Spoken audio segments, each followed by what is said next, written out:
I'm here in Osaka still, wandering around the early morning streets. Well, not that early, it's about like 7:45 a.m. But as a tourist, it's pretty early.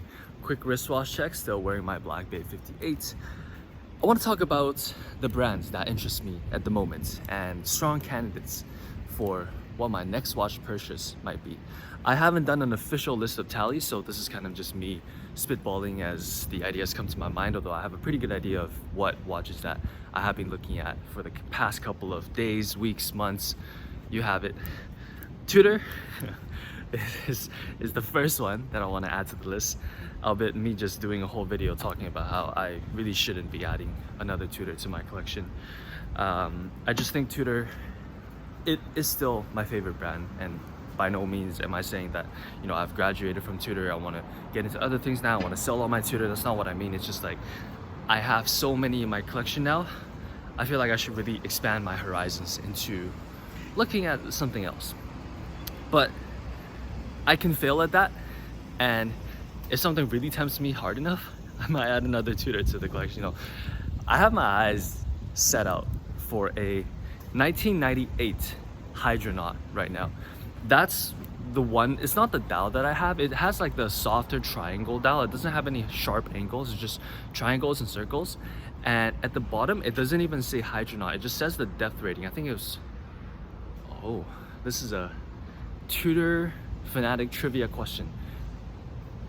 Is the Tudor Hydronaut 100 meters, 150 or 200 meter water resistant? I actually can't remember right now. If you guys remember that off the top of your head, please leave it in the comments below or take a guess. We'll find out at the end of the video.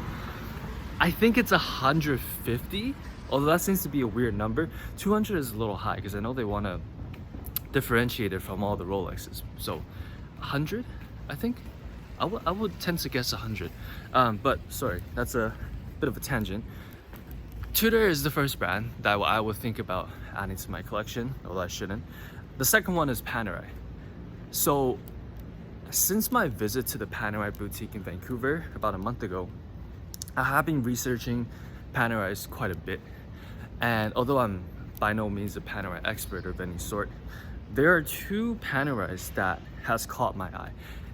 The first one is the Panerai PAM 00050 or the PAM 00048. I don't know the difference between the two. I tried looking at photos, I looked at descriptions on Chrono24. I didn't really go the whole 9 yards of like Googling it, going on Reddit, seeing what other people's videos say. But from what I know, this is the 42 millimeter Panerai Luminor without a display case back, and it's a pretty chunky watch. This watch is about $5,000 to $6,000 here in Japan on the used market, and it is a pretty strong candidate to being added to the collection. Now, if I add this watch to the collection, it would be like a very rugged watch that has a similar position as the Tudor FXD. Both are probably going to be used as like a sporty watch. Like if I, you know, decide to go to the gym. Oh, I should walk this way. It's getting a little loud. If I decide to go play some, I don't know, what would I do? Maybe like go fishing, go ride the bike. You can tell how much physical activity is usually involved in my day-to-day life, how I struggle to think about things I would do with the Panerai Luminor, but it is still a very strong watch. It looks the part for sure. The second watch that I would add potentially from the Panerai lineup, and none of these are of the current lineup because, you know, Oddpal likes neo-vintage watches. Both the appearance of them, the overall silhouette of like the 90s and the early 2000s, and also the price. The price on the secondary market is a lot better than if I was to buy brand new. The second watch is the PAM 00512. Now, to me, from my limited research at this point, I think this watch is very iconic in the entire Panerai collection. Being that it is a 42 millimeter watch with a gorgeous display case back showing that movement. I think it's the P999 movement. Very unique name for the movement. It's almost like this the pinnacle of Panerai manual wines, but also just the movement looks so attractive. And it's also got the Luminor styled lugs, even though it's a radial mirror. Now, I don't exactly know my Panerai history too fluently, unlike my Tudor history, but I think it's like back in the 1940s or 1950s, they used Panerai Luminor lugs on radial mirrors to strengthen that, like, well, strengthen the case a bit more, because you guys know, like, the radial mirror has pretty much what's that thing where you take the fire and you go bzzz, and then you combine two metal parts.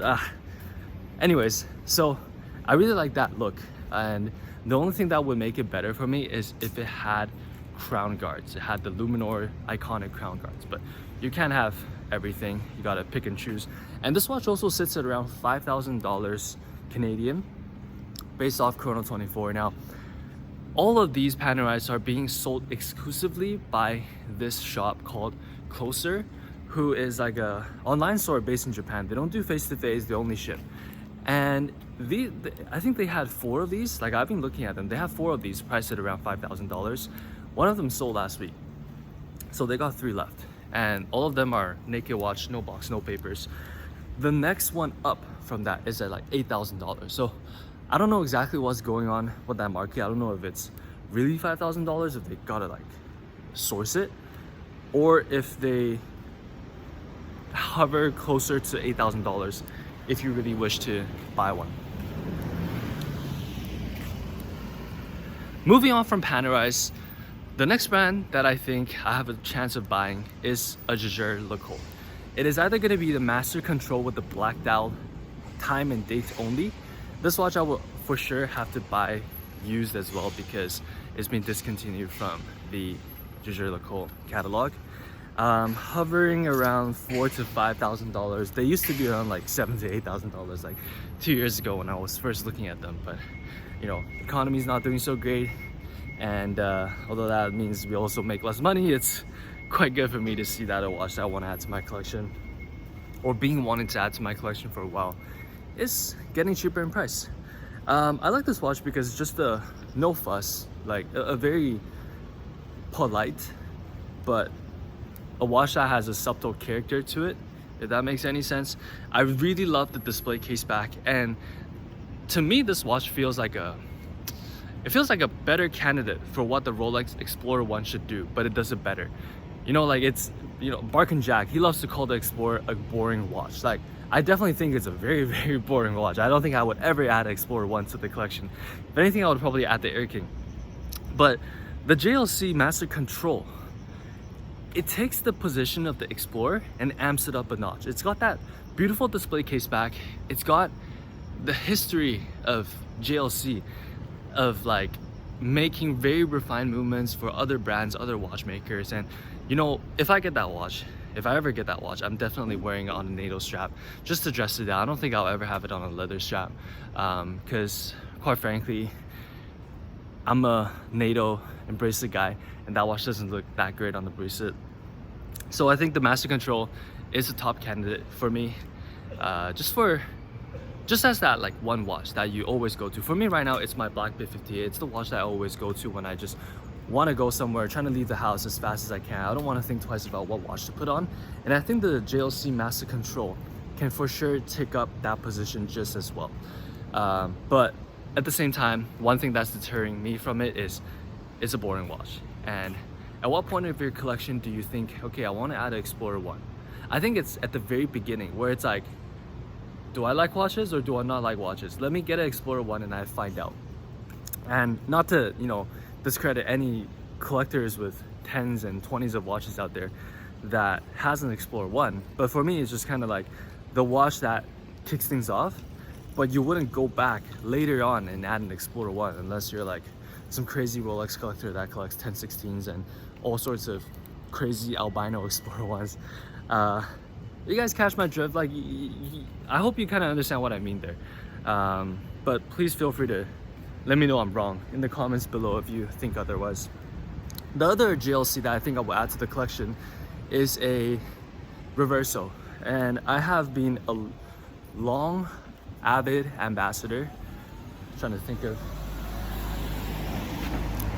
what to say here. I don't want to mince my words. I've owned a Reverso before, a dual face, and I love that watch. I only sent it back. I refunded it through eBay because I bought it through eBay and there was like all sorts of grease and oils on the hands and the dial. It was very sketchy, and it was actually my very first luxury watch purchase before I even gotten myself into a Black 36. I would love to get one back. However, I think with my lifestyle, with my overall just clothing style, my silhouette right now, I don't think a Reverso. Ooh, there's a temple behind me right here. You guys can see it. I think I'm gonna walk that way. But I think the overall silhouette of the Reverso, even though it's a beautiful watch, it just doesn't match my, you know what I'm saying? Like, it doesn't match me that well right now.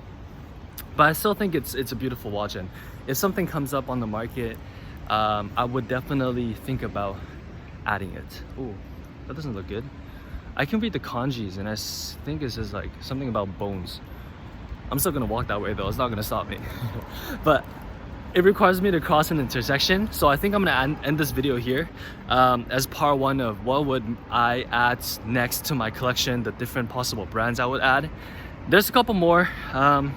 One or two of them are a little controversial, if you would say, by the watch community, but you know, I'm gonna be honest. You guys come here for my honest thoughts, my heartfelt thoughts, so I'm just throwing it out there.